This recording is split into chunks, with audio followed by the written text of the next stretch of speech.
Hello, friends. This is Dave Hurwitz, executive editor at ClassicsToday.com, here to talk about the very latest release by Icelandic pianist Víkingur Ólafsson. Yes, he of the hands. Oh, wait a minute. This album doesn't do the hand thing. It doesn't. It does moss. Yes, it does moss. Look at that. Specifically, Woolly-Fringe moss. That is the type found most commonly in Iceland on volcanic ice flows. It's called Woolly-Fringe moss. It's recombinatium something in Latin. I don't know. But yes, okay, so there he is on his moss, and we have many pictures of moss, which turns out to be an excellent angle, actually, into the interpretation.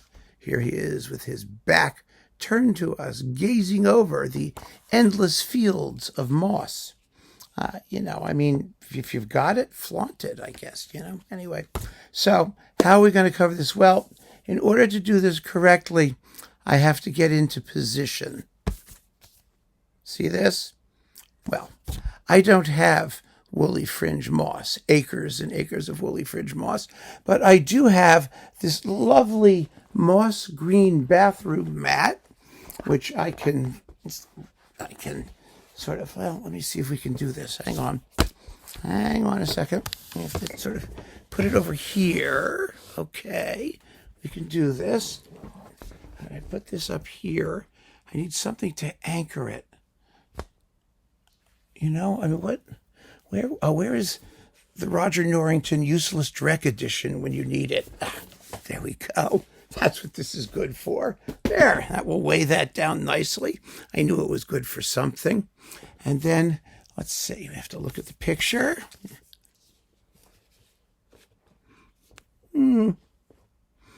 Okay. I think we're about there, yes. Okay, here we go. Oh, look at that. Oh, it's just marvelous. So, here we are. Okay, so what have we got here? Actually, this entire production is arranged around a performance of Beethoven's Sonata Opus 109, which is what, number 31 or something like that? 30, pardon me. It's in E major. And the entire project is organized around the key of E major and E minor. And it's a nice program. The concept is, oh, this is so yummy. The concept isn't bad at all. We've got, let's see, it begins with the Bach Prelude in E major from the Well-Tempered Clavier. Then you get Beethoven's 27th Sonata in E minor, Opus 90, and the Bach Partita No. 6 in E minor, Schubert's Incomplete Piano Sonata in E minor, Deutsch 566. Then finally we get to Opus 109, and it ends with the Bach French Suite No. 6 in E major, just the Sarabande, as a sort of snoozy little encore. Now, if you download this, which I also did, you get a bonus. The bonus is an edited short version of the last movement of Opus 90, just 2 minutes out of the 12. I don't see what the point of that was. It wasn't much of a bonus, actually. But I'm feeling very tranquil here. Stretched out on my moss or my bathroom rug, whatever. So, yes, I think this is pretty good, huh? I mean, that works rather well. Okay, so how are the performances? Well, here's the problem. Ólafsson is always an interesting pianist. He's a very good pianist, but he's trying so hard to be interesting. And like the moss, wait a minute, if you find the photo here, oh, here we go. You see, the moss is not exactly featureless. It undulates. It undulates over the volcanic landscape, and those undulations give it a certain, Well, it's like it has bumps and ripples and ridges, and so does his playing, but it's also monotonous. And that's the problem. You see, he has sort of, on the one hand, there's this somewhat affected espressivo, full of rubato and distensions of tempo within the phrase. And on the other hand, there is this extremely dry, pointillistic, uber staccato. It almost sounds like he's doing video game music, eek, bloop, eek, oh, eek, bloop, bloop. That characterizes a lot of the quicker music. And so these two styles, aside from being somewhat incompatible within the same work, at least these works, works of this nature, are constantly recurring, creating the undulating, mossy green feel of the entire performance. So, like, for example, let's get to the nitty gritty here. Hang on a minute. Here we go. Okay, so the Beethoven 27th Piano Sonata, the first movement. Look at what Beethoven writes.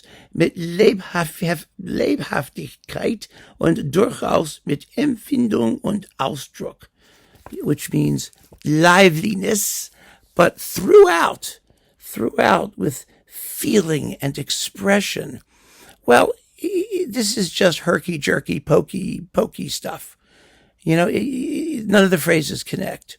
It sounds extremely disconnected and extremely unemotional as a result. It's all just fragmented. The second movement, not too fast and very songful. Well, no.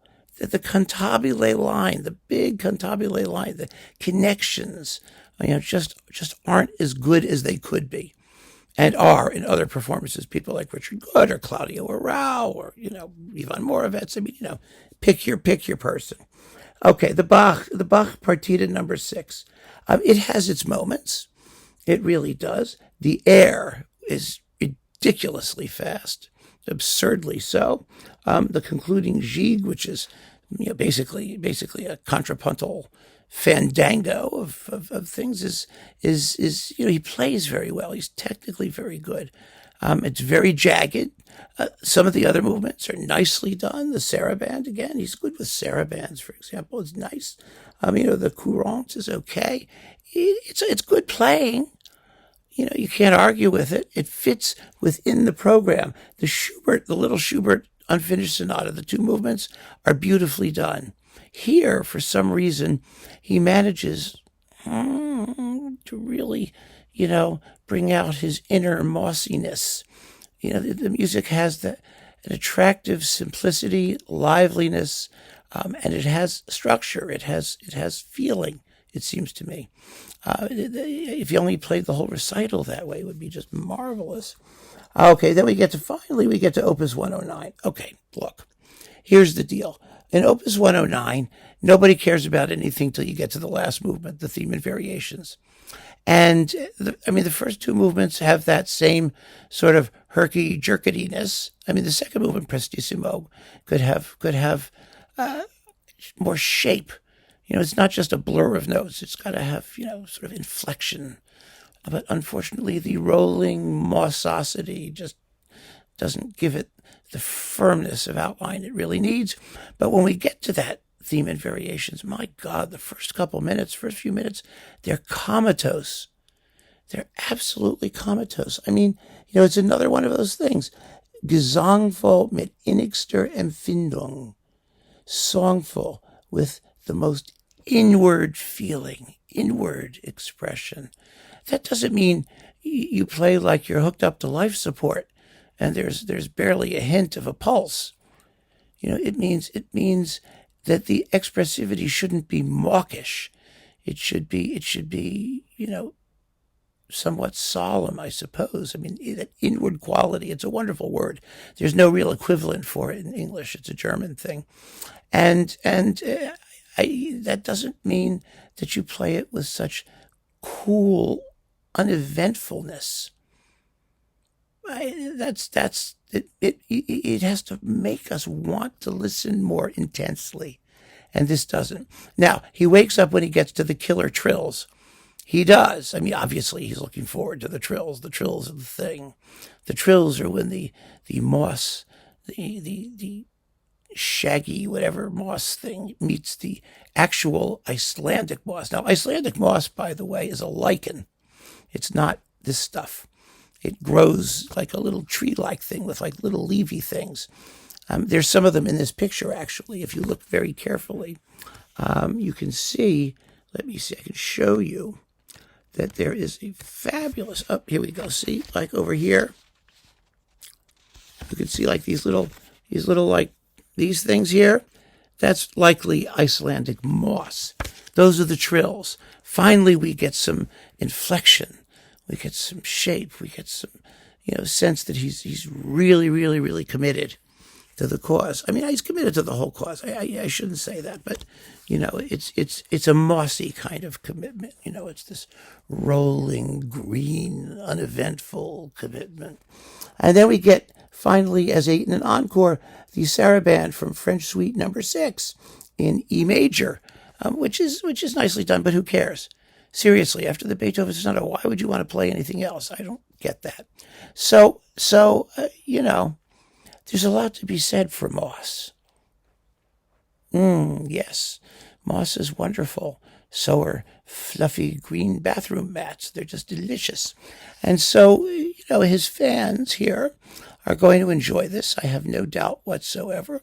But as far as I'm concerned, it's only partly successful. It really is, because it just doesn't realize the full range of expressive variety which the music demands. It's more about him than it is about the music. And, you've got, I don't blame him when you've got just acres and acres of moss that you can luxuriate in. I mean, why not?